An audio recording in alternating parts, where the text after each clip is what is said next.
अतः सप्तमोऽध्यायः। श्रीभगवानुवाच मय्यासक्तमनः पार्थ योगं युञ्जन्मदाश्रयः असंशयं समग्रं माम् यथा ज्ञास्यसि तच्छृणु। ज्ञानं तेऽहं सविज्ञानम् इदं वक्ष्याम्यशेषतः। यज्ञात्वा नेह भूयोऽन्यत् ज्ञातव्यमवशिष्यते।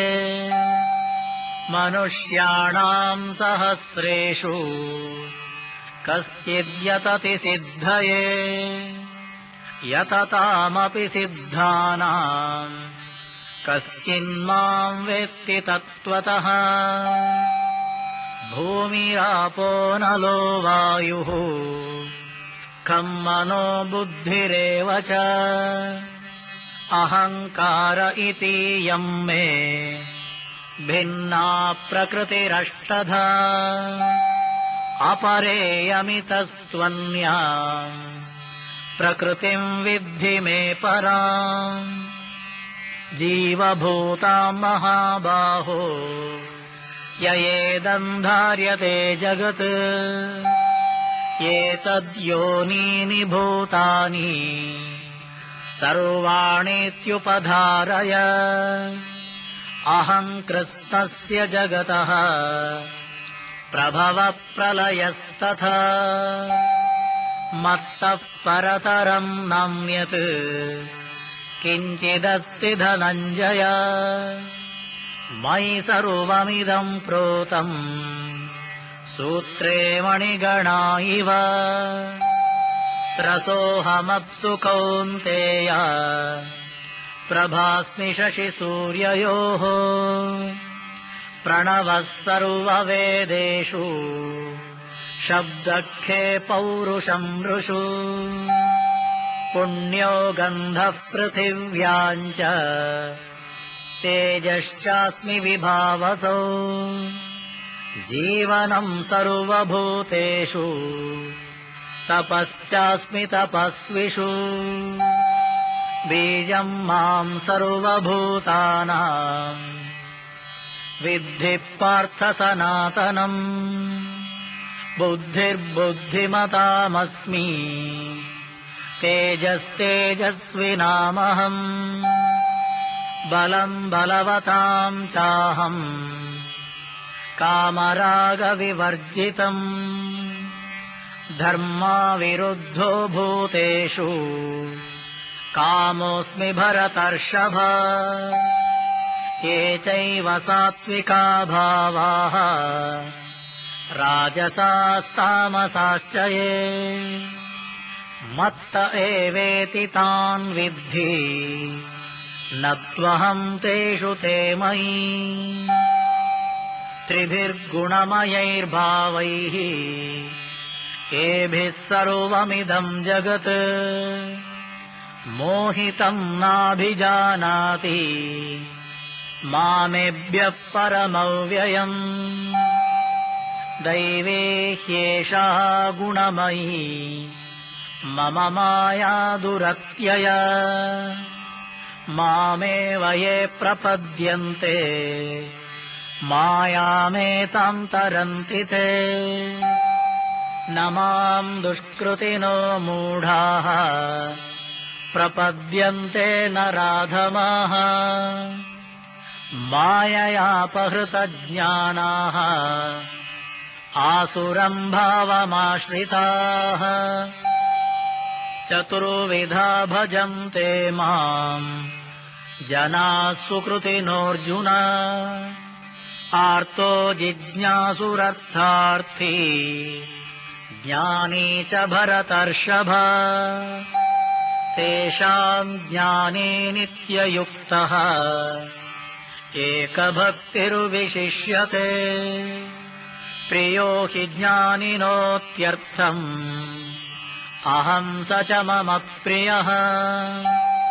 उदाराः सर्व एवैते ज्ञानी त्वात्मैव मे मतम् आस्थितः स हि युक्तात्मा मामेवानुत्तमाम् गतिम्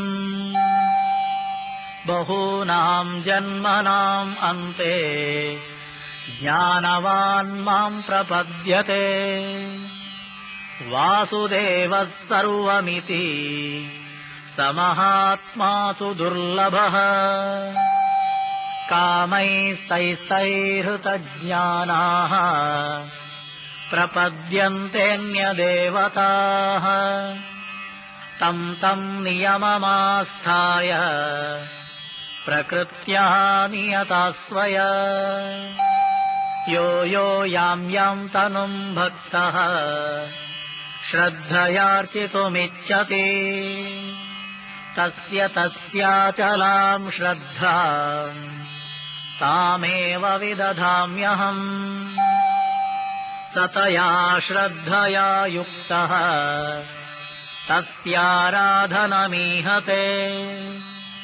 लभते च ततः कामान् मयैव विहितान् हितान् अन्तवत्तु फलम् तेषाम् तद्भवत्यल्पमेधसाम् देवान् देवयजो यान्ति मद्भक्ता यान्ति मामपि अव्यक्तम् व्यक्तिमापन्नम् मन्यन्ते मामबुद्धयः परम् भावमजानन्तः ममाव्ययमनुत्तमम् नाहम् प्रकाश सर्वस्य योगमाया समावृतः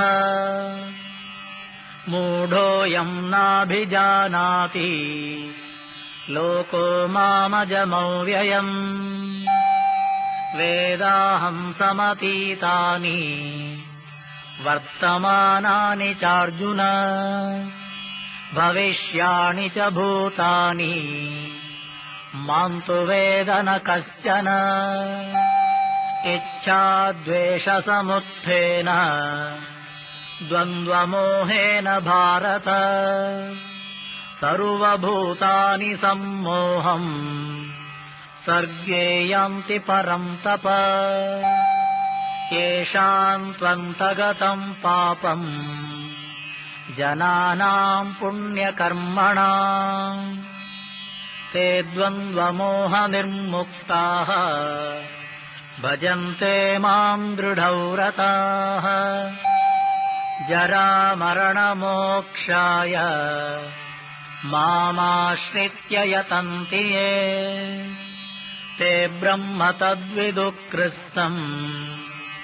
अध्यात्मम् कर्म चाखिलम् साधिभूताधिदैवम् माम् साधियज्ञम् च ये विदुः प्रयाणकालेऽपि च माम् ते विदुर्युक्तचेतसः ॐ तत्सदिति श्रीमद्भगवद्गीतासु उपनिषत्सु ब्रह्मविद्यायाम् योगशास्त्रे श्रीकृष्णार्जुनसंवादे ज्ञानविज्ञानयोगो नाम 7मोऽध्यायः।